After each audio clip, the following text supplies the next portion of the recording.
Dr. Elizabeth Hafer wants you to get your head on straight. In a world gone sideways, having balance and integrity in all areas of life leads to having confidence that breeds clarity. Clarity is essential to living an authentic life, and all the information shared on the Get Your Head On Straight podcast is designed to inspire you to live your life fulfilled. Enjoy the show. Welcome to Get Your Head On Straight with Dr. Elizabeth Hafer. Chad, I am so excited that you're here with me on the show today. I want people to hear your story because it is so compelling. I meet a lot of athletes that think once they get their Blair adjustment that they can't work out, they can't train, and that isn't your story. And this is what happens. I'm just so happy to have you. It's great to be here. I'm looking forward to chatting about my experiences with you and about my injury and getting me back to be able to play. Right. So let's go back to as a kid. You are from Canada. A small town, Springside, Saskatchewan, about 400 people, where hockey is the number one sport. And all you do all day is think and play hockey, and started at a young age of 2.5 years old. And here we are at 31, still going. Wow. You started on skates at 2.5. That's amazing because most kids are toddling around, barely able to walk well at that point. It was almost more of put the skates on your feet and dad drag you around the ice pretty much before you can even walk. It was pretty funny. That's awesome. So you grew up playing hockey your entire life. When did you know that you wanted to do this professionally? So it was throughout high school, I actually started playing football as well. So I was playing on the junior hockey team in my town and football, and I got really good at football, and I had some offers in Canadian universities to play. So that was when I needed to kind of make a decision on which is going to be hockey or football. And I got injured my senior year of football. And I just kind of thought, man, this is tough on the body, this sport. So I was like, let's maybe go to the hockey route. And I played a couple more years of junior and then got the college scholarship to play. And when they give you whatever it is, $100,000 for free to go to school and play hockey, it's kind of a no-brainer. And it just kept blossoming from there. That's awesome. So in your opinion, football was more rough than hockey? Because I've seen some of the things that happen on a hockey rink. So the hockey's faster, of course, for sure. But I just feel like maybe it's less people. I'm not sure exactly what it is, but you kind of know where everyone's coming from in hockey, where you don't as much in football. And I don't know, every time I watch a football game, every play, I just see cringe with the arms and the knees and the ankles and stuff. I'm just like, nah, I chose the right sport. Right on. I totally agree with you. In fact, I watched the Super Bowl this last month or so, and I felt like I needed to be on the sidelines and hand them people my card because the amount of injury that they suffer from, and then the whole developing CTE situation with post-concussion syndrome. And that's a big part of your story. It's in fact how I met you. So you got this $100,000 education and you went to, what college did you go to? It's a smaller school in northern Michigan called Lake Superior State University. Smaller school. They don't have other D1 sports except for hockey. So it's a big hockey school.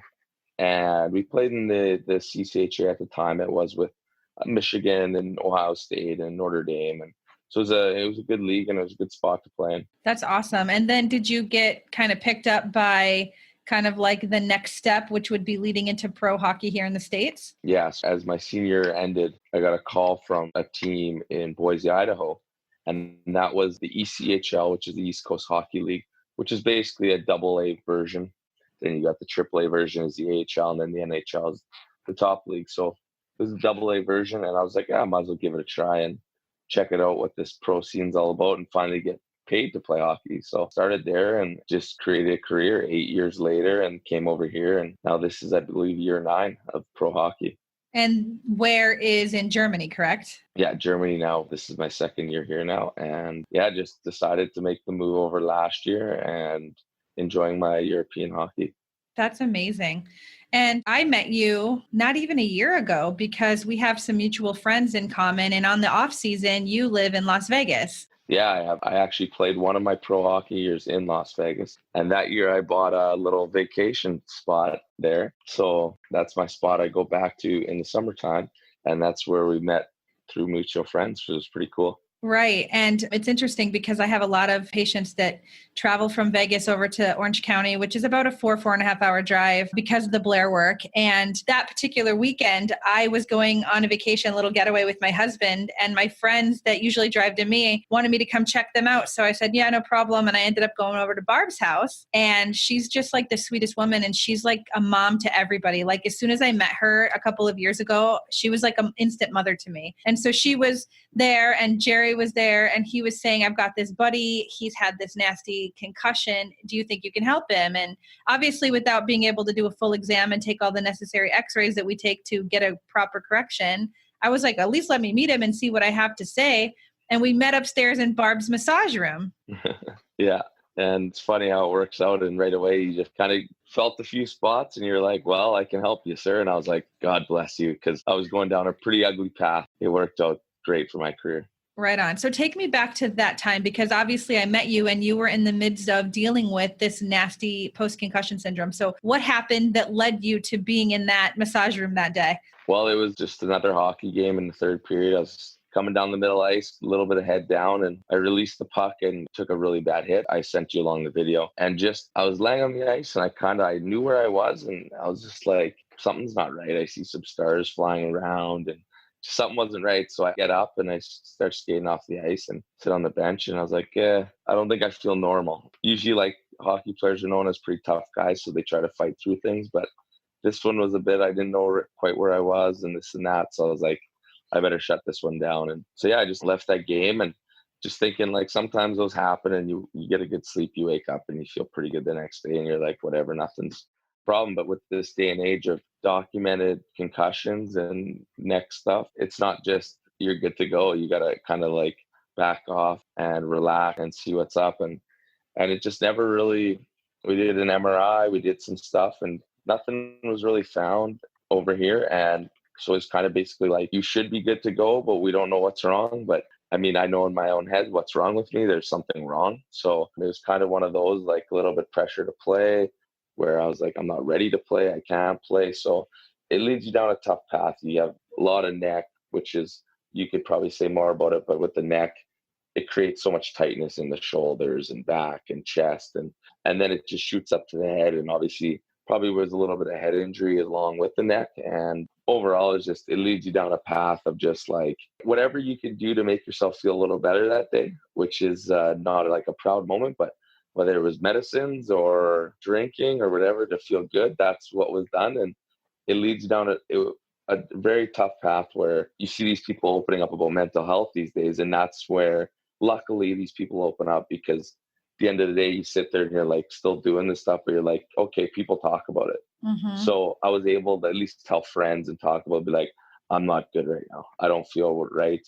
So I don't know what it is that we need to get done, but we need to get done. And I believe you've met him as well, but I have a very good friend named Dr. Thomas Alfreda in Las Vegas, and he is a private practice there. And we've been best friends since the year I played in Las Vegas. He was our team doctor, and I can text him, call him, anything whenever I need, and he'll help me, give me advice. So he was kind of in on the process, and he's like, Chad, just get home so I can take care of you, because I know as a friend, he's going to do everything he can for me. So mm-hmm.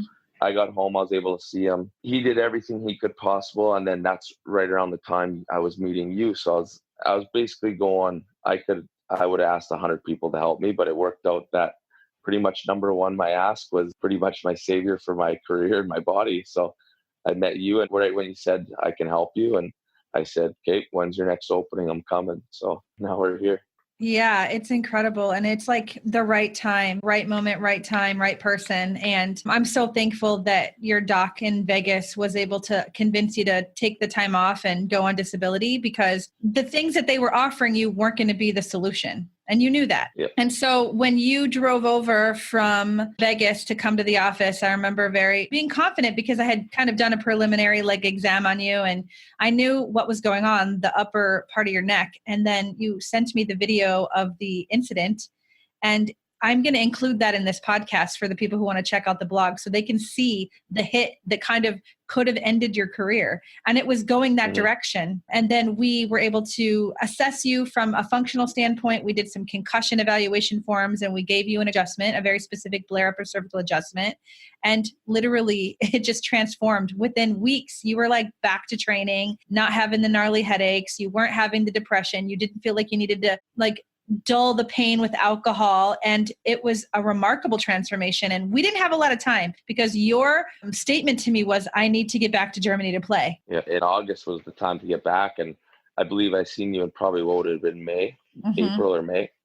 And yeah, so right after, and another big thing I forgot to mention, the anxiety was out of control too. And I said to you right away, I was like, do I need medicine for this? Or do you think your treatment's going to help? And you said, oh, that anxiety will be gone instantly. I don't think I've had anxiety since that day of my treatment with you. It's crazy of how you explained it, how they're not working together. So you're worried about it. Now you're panicking and now everything's working together. So those friends staying in San Diego, Steve that you met, another pro hockey guy, I was able to go stay at his house for that week because you said, yeah, maybe stay around and they'd come see me and then go back to Vegas.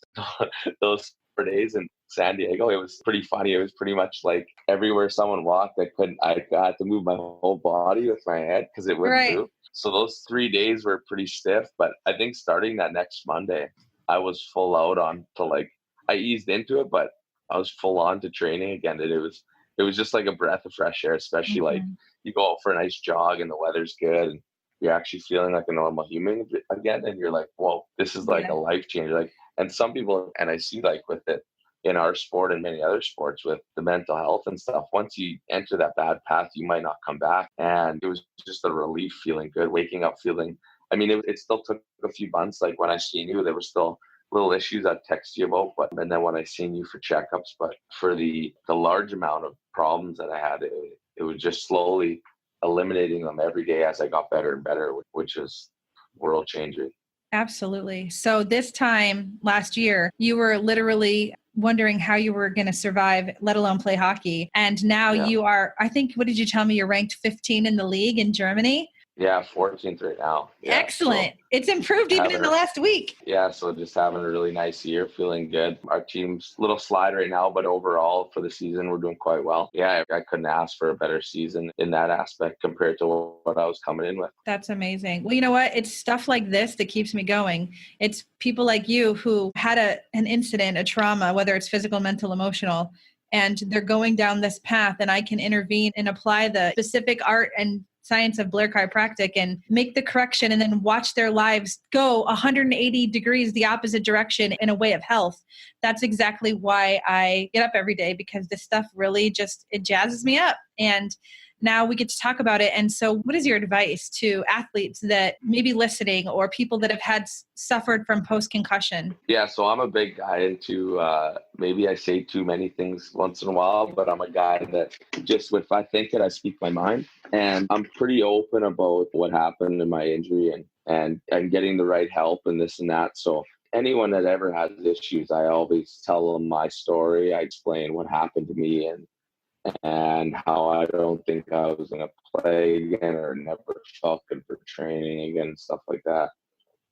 But I always let them know, hey, here's the information. If you ever need to see someone, you're going to have issues. It's life-changing. And I honestly think prior, like I also had a head and neck injury and I kind of kept dealing with the injury. However, I started playing again, but we had very good medical staff where I'm getting the massages every day. So everything's staying loose for I'm able to play, but I really think nothing was totally fixed. It was just like I could get through that week because we had such people taking care of you that they made you ready to play. Where I still think there were still some issues in that neck area where when you seen it, it probably wasn't all from that injury. It could have been from like all the football hits, all the hockey hits, and you probably cleaned up years of damage. Yeah, absolutely. And like I said as well, I messaged you the one time and I said not too long ago, and I said, I can't wait to get back to come see you again because I feel good overall, but I know I've taken some hits this year, of course. Yep. And I know I still even when I see, we have a physio guy in the next town over that once in a while I go see, and when he gets me he finds spots in my neck and just gives them a massage or pushes them out, I feel better the next day already. So I know that you know what you're doing. So I'm excited to get back and just, because now I think I'm healthy this year, but still don't think I'm 100% normal. Right. So I still think we can, maybe with time it helps, but I think we can even get to another level of healthiness. Yep. So obviously praying that I stay healthy the rest of the season and get back healthy, and then obviously coming to see you again to continue that kind of treatment.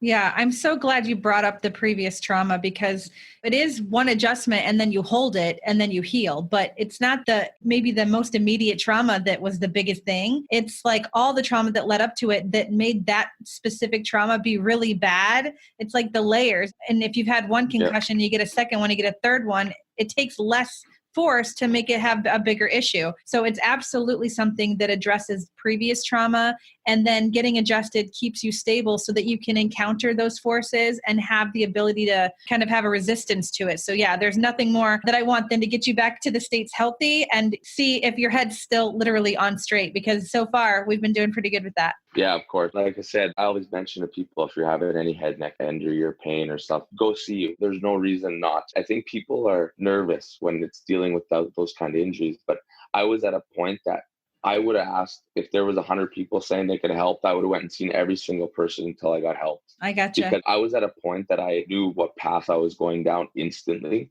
if I didn't get help, where maybe say the year before I was like, okay, it's sore, but I could still battle through it. Where I think a lot of people are in that stage, and I was just like, go see her. It's okay. Just go see her. When you get home in summer, go see her, because you're going to get to like, you feel okay right now, but you want, like, why don't you want to feel perfect, right? Yep. Agreed. So that's kind of the stage. That's the stage I'm at, is I still want to get better and better. I think I'm good, but I'm kind of like, if I take a big hit again, maybe I'm back to square one, where I'm still kind of just like, right now I'm like good enough to play, but I think I can be better still. Yeah, I love it. And that's the goal, is to continue to improve and get better and better. And like I said, I can't wait to get you back home and see where you're at, and then see what happens in the future, because from not even being sure that you could play to having one of your best seasons and then looking towards the future of improving, that's like the remarkable thing. I get to be a part of that journey with you. So I'm so thankful that you were able to come on the podcast today. I think, what are we, 9.5 hours time difference? So you're in Germany, it's really late night, and I'm here in Orange County, California, mid-afternoon. We were able to make it work. Thank God for technology. I know somebody's going to be really blessed by this conversation, and they're going to have an answer that they were looking for. So thanks for taking the time out to talk to me, share your story, and let people know that Blair Chiropractic is absolutely something that needs to be a part of the healthcare. Yeah, of course. It's another thing is, it's not just for athletes. If you have any issues, I mean, car accidents, anything like that, basically anything, any physical or where your body's used to, you sleep wrong sometimes. Like when your neck isn't right, you're not right. If your neck's not connecting your head to your body, like we've talked about, but you've probably heard me talk about it even too much. I'm just like, come on, what's this one? What's this one? Like, I'm a big question guy, and she said, like, this doesn't feel right today. And you're like, that's normal. That's okay. So it was really good through the whole process of you just being hands-on and being able to tell me, because that's one of the biggest things is, if you know and you're confident about something, then everything's fine. Even if you just get an answer that's, if I have to wait 5 hours, then I'm panicking the whole time, where you were so good with me along the process. So I mean, for my career, I can't thank you enough for all that. And I hope someone is listening that can use the help as well, because it's, like I said, it's life-changing. Amen. Well, thank you again, Chad. And you just have a killer season. I know you're getting ready to do another tournament soon. So you guys have fun, be safe, and we'll get you back to the States soon enough. Perfect. Thank you so much. Thanks, Chad. Thank you for listening to Get Your Head On Straight with Dr. Elizabeth Hafer. Visit wellconnectedchiro.com for more details from the show blog post, and to learn what Blair Upper Cervical Chiropractic can do for you. To learn more about Dr. Hafer and her practice, you can find her at Well Connected Chiropractic in Mission Viejo, California, by visiting wellconnectedchiro.com for more information.